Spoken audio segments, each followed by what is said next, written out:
Okay, so this video is all about how less time for overthinking and less time for perfection leads to more spontaneity, and spontaneity leads to more surprising insights, and surprising insights leads to more new and interesting angles on your work, and that is good for your art and for your creativity. Okay, hang on.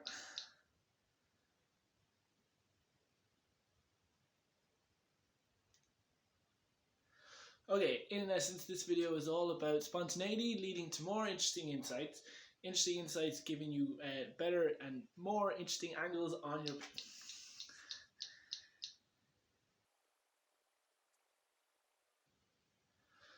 Spontaneity is good for your art because it leads to more interesting and new angles on your piece of work.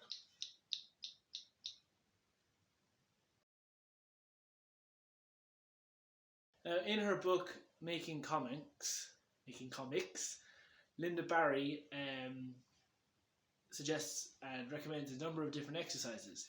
Each one of them has a time element, so it's not just drawing a skeleton, it's drawing a skeleton in 3 minutes. It's not just drawing a car, it's drawing a car within 2 minutes, right?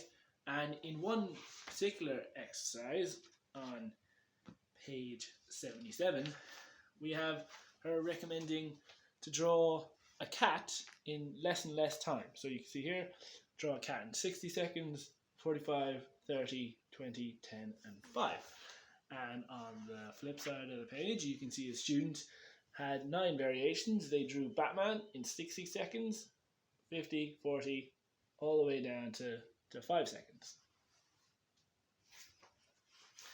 Now, why does Lynda Barry recommend such an odd exercise?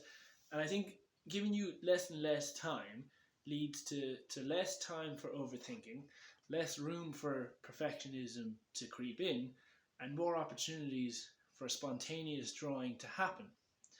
And spontaneous drawing is good because it leads to surprises. And surprises are good because they give you new and interesting angles on your piece of work. You might view your novel in a completely different way when you try and explain it in 5 seconds.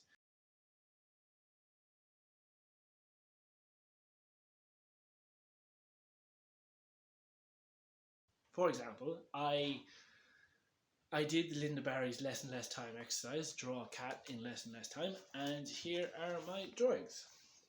Right? As you can see, we got 60 seconds, 45, 30, 20, 10, and 5.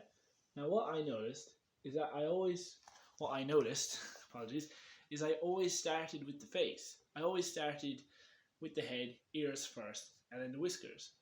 That the rest of my time was spent kind of doing the other detail, but I never realized that I kind of view cats in that way, that's their defining characteristics, the eyes, the ears up, the whiskers, the nose.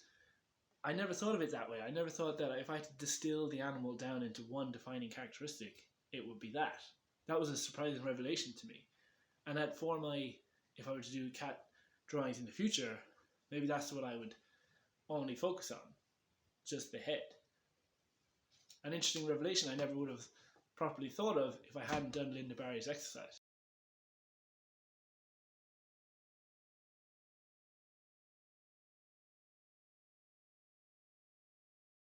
So why is Lynda Barry's exercise good? It's good if you're looking to do new and interesting things, which a lot of artists are. I wouldn't recommend it if you're looking to do the familiar and the predictable. For example, we can compare an episode of Modern Family to an episode of Monty Python's Flying Circus. In this episode of Modern Family, Cam and Mitch check into this meditation center, and immediately the concierge of the meditation center tells them that we apologize for the noise, but the Kansas City Chiefs baseball team, no, not the Chiefs, Kansas City baseball team are in a nearby field practicing, and that's probably what the noise is. And immediately you see on Cam's face that this has piqued his interest, that he wants to go over to the Kansas City baseball team and he wants to talk to them or get pictures with these famous people, and he wants to ditch this meditation retreat immediately. And we just know from that, we've seen it happen countless times in previous episodes that we know that is what Cam is going to do. It's quite familiar, it's quite predictable, and that is what happens. Cam does that. He ditches Mitch and he heads over and he gets it. Lo and behold, that's what happens. Right? Now, if we compare that to Monty Python's The Flying Circus, there's a certain animated sketch, right? So picture a scene, an animated scene, where there's a bunch of adults leaning over a crib, a baby's crib, and there's a baby sucking on a dummy in the crib. Now, all the adults are kind of cooing and cawing and saying, "Oh, isn't she adorable? Isn't she gorgeous? You know, and oh, coochie coochie coo and all this, right?" And then for some bizarre reason, one of the adults leans into the crib, pulls the dummy out of the baby's mouth, right? And then there's a second's pause, right? And at this point, you're probably thinking to yourself, this previously very well behaved baby is now going to scream the house down. It's going to bawl its eyes out and just freak out. That's what's going to happen, right? That isn't what happened. All of a sudden, there was a kind of suction noise out of the baby's mouth, right?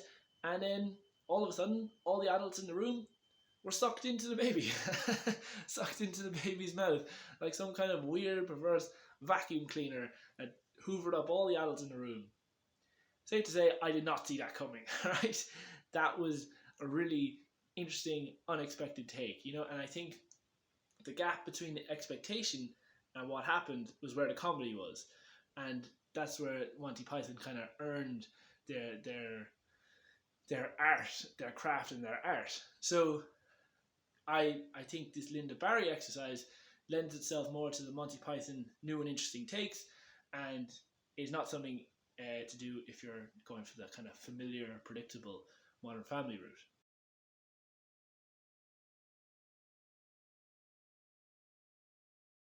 Now, you may have never heard of the book Making Comics before. You may have never heard of Lynda Barry before. But you may have experienced this phenomena where when you're forced to be spontaneous and then you surprise yourself. For example, let's say an argument spontaneously happens, right? And in that scenario, it all depends on how much you know about the subject matter and how much you can articulate in that moment. You can't go, hang on, wait, give me 20 minutes, I'm going to go to the bathroom and I'm going to prepare my debate and then I'll come back and then we can talk, right? No, that's not what happens. You have to debate and you have to argue based on what you can think of in the moment, right? And I don't know if this has ever happened to you, but oftentimes looking back on the argument, on what you said, you might be surprised at how clever you were or how well you articulated your argument, you know, and it's that phenomena that I believe Lynda Barry is trying to harness and put into creativity by giving you less and less time. You can't overthink it, you have to react immediately, and then you produce spontaneous lines in the case of drawing, and that leads to surprising you. And the surprises are good because they lead to new and interesting angles.